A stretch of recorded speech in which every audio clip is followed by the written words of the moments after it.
સાતમ આઠમના તહેવાર પૂરા થાય ને એટલે ફરસાણ મીઠાઈ ખાઈને તબિયત બગડે. તો આજે આપણે આ ચોમાસા દરમિયાન રોજ માત્ર 1 ચમચી ખાઈ બધી બીમારીઓ દૂર ભગાવી અને રોગ પ્રતિકારક શક્તિ વધારનાર, સાથે જ ફરાળમાં પણ ખાઈ શકાય અને ફરાળ ના હોય ને તો પણ ખાઈ શકાય ને તેવી ઉપયોગી વાનગી બનાવીએ. અહીં મેં 25 ગ્રામ ગુંદ લીધો છે. ગુંદ એ શિયાળા, ઉનાળા કે ચોમાસામાં ગમે ત્યારે ઉપયોગમાં લેવાથી સાંધા, કમરના દુખાવા દૂર કરી શરીરને જકડાઈ જતું અટકાવે છે. પ્રથમ એક પેનમાં 1/4 કપ ચોખ્ખું ઘી ઉમેરશું.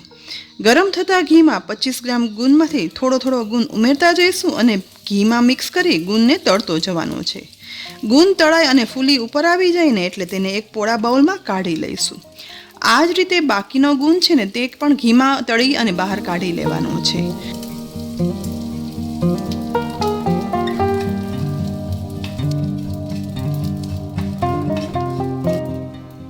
બધો જ ગુંદ તળાઈ જાય ને એટલે હવે મેશર વડે આ ગુંદનો થોડો એવો ભૂકો કરી લેવાનો છે, જેથી ખાવા સમયે આખો ગુંદ છે ને તે મોંમાં ના આવે. અહીં હવે ગુંદનો થોડો એવો ભૂકો થઈ ગયો છે. ગેસની લો ફ્લેમ પર બાકી રહેલા પેનમાં એ જ ઘીમાં 3 ટેબલસ્પૂન સિંગોડાનો લોટ ઉમેરી દઈશું. હવે સિંગોડાના લોટને આ રીતે ઘીમાં સતત મિક્સ કરતા જઈ ગેસની લો ફ્લેમ પર શેકી લેવાનો છે. અહીં શિંગોડાનો લોટ શેકાતા લગભગ 2 મિનિટ જેવો સમય થઈ ગયો છે. સહેજ એવો લોટ શેકાય અને ગોલ્ડન બ્રાઉન થઈ જાય ને એટલે હવે આ લોટને બહાર કાઢી અને તળેલા ગુંદમાં ઉમેરી અને ગુંદ સાથે મિક્સ કરી લઈશું. જુઓ, ગુંદમાં સતત મિક્સ કરતાં એકદમ સરસ શેકેલો શિંગોડાનો લોટ છે ને તે મિક્સ થઈ અને ભળી ગયો છે. હવે ગેસની લો ફ્લેમ પર ફરી એ જ પેનમાં 3 ટીસ્પૂન જેટલું કોપરાનું મોટું ખમણ ઉમેરી દઈશું અને તેને પણ સતત મિક્સ કરતા જઈ માત્ર અડધી મિનિટ કોપરું શેકવાનું છે, જેથી તેમાં રહેલી કચાશ દૂર થઈ જાય. પણ હા, એ બાબતનું ધ્યાન રાખવાનું કે કોપરું એટલું વધારે નહીં શેકવાનું કે તેનો કલર ચેન્જ થઈ જાય. માત્ર અડધી મિનિટ શેક્યા પછી કોપરું શેકવાની સુગંધ આવવાની શરૂઆત થાય છે, એટલે શેકેલા કોપરાને લોટ અને ગુંદના મિશ્રણમાં ઉમેરી દઈશું. હવે એ જ પેનને ગેસની લો ફ્લેમ પર રાખી તેમાં 2 ટેબલસ્પૂન મગજતરીના બીજ એટલે કે મગજ સીડ્સ અને 2 ટીસ્પૂન ખસખસ ઉમેરી દઈશું અને તેને પણ માત્ર 30 સેકન્ડ જ મિક્સ કરતા જઈ અને શેકશું.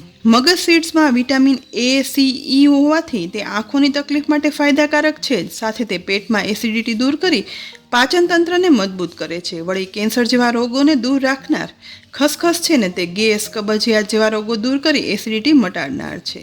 ખસખસ શેકાઈને એકદમ ઉડવા લાગે છે અને મગજતરીના બી શેકાવામાં હળવા લાગે ને એટલે હવે પેનને ગેસ પરથી નીચે લઈ બાઉલમાં ગુંદ, લોટ અને શેકેલા કોપરા સાથે તેને ઉમેરી દઈશું.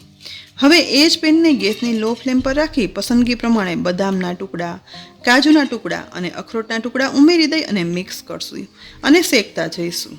ડ્રાયફ્રૂટના અઢળક ફાયદા આપણે બધા જાણીએ જ છીએ. અહીં ઘરમાં જે પણ ડ્રાયફ્રૂટ હોય ને તે ઉમેરી શકાય છે અને સ્કીપ પણ કરી શકાય છે. માત્ર 2 મિનિટ શેકતા હવે બદામ, કાજુ અને અખરોટ શેકાઈ ગયા છે, તો તેને ગુંદના મિશ્રણમાં ઉમેરી દઈશું. બધું શેકાય અને બાઉલમાં ઉમેરાઈ જાય ને એટલે હવે શેકેલું ડ્રાયફ્રૂટવાળું મિશ્રણ છે ને ઠંડુ થઈ ગયું છે, તો તેમાં પિસ્તાના ટુકડા અને કિસમિસ ઉમેરી દઈશું. સાથે જ અહીં મેં 3 ટેબલસ્પૂન જેટલી સાકર લીધી છે, તેનો આ રીતે પાવડર કરી લેવાનો છે. સાકર છે ને તે તાસીરમાં ખૂબ જ ઠંડી કહેવાય છે, માટે આ મિશ્રણમાં આપણે હવે સાકર પણ ઉમેરી દઈશું. સાથે 1 ચમચી જેટલું 32 આયુર્વેદિક મસાલાયુક્ત કાટલાનો પાવડર લઈશું. પણ જો તમારે મિશ્રણમાં ફરાળમાં ઉપયોગમાં લેવું હોય ને તો કાટલું પાવડર નહીં ઉમેરવાનું, પણ કાટલું પાવડર ઉમેરવાથી આ વાનગીનો સ્વાદ છે ને તે બહુ સરસ લાગે છે ને સાથે 32 મસાલાના ફાયદા પણ મળે છે. હવે બધું એકદમ સરસ રીતે મિક્સ કરી લેવાનું છે. વ્યવસ્થિત મિક્સ થઈ ગયા પછી આ મિશ્રણ કોરું લાગે છે, માટે વધુ 1/4 કપ જેટલું ઘી ઉમેરી દઈશું, જેથી મિશ્રણ છે ને તે લચકા જેવું થઈ જાય. બનેલા ડ્રાયફ્રૂટ અને ગુંદના મિશ્રણને દિવસમાં ફક્ત 1 જ ચમચી ખાવાથી આખા દિવસ કામ કરવાની શક્તિ જળવાઈ રહે છે અને ચોમાસામાં ભેજવાળા વાતાવરણને લીધે તાવ, શરદી, પેટના દુખાવા જેવા અનેક પાચનતંત્રના રોગો દૂર કરી પાચન શક્તિ અને રોગ પ્રતિકારક શક્તિ વધારનાર છે.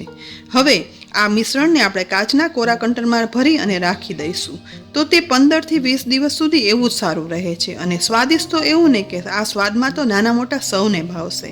તો ફ્રેન્ડ્સ, ચોમાસામાં ખૂબ જ ઉપયોગી, ફરાળ હોય તો પણ ખાઈ શકાય અને ના હોય તો પણ ઉપયોગમાં લઈ શકાય તેવી ગુણકારી આ વાનગી તમને કેવી લાગી? કોમેન્ટ બોક્સમાં લખી અને જરૂરથી જણાવજો. સાથે જ ચોમાસાની આ ઋતુમાં ઘરમાં બનાવી અને બધાને ખવડાવજો. રેસીપી ગમી હોય ને તો લાઈક કરી અને શેર કરજો. સાથે અમારી યુટ્યુબ ચેનલને સબસ્ક્રાઈબ કરી બાજુમાં આપેલ બેલ આઇકન પણ પ્રેસ કરી દેજો. અને હા, અમારા ફેસબુક પેજને લાઈક કરી અને ફોલો કરજો. ફરી મળશું ઉપયોગી રેસીપી સાથે. ત્યાં સુધી આવજો.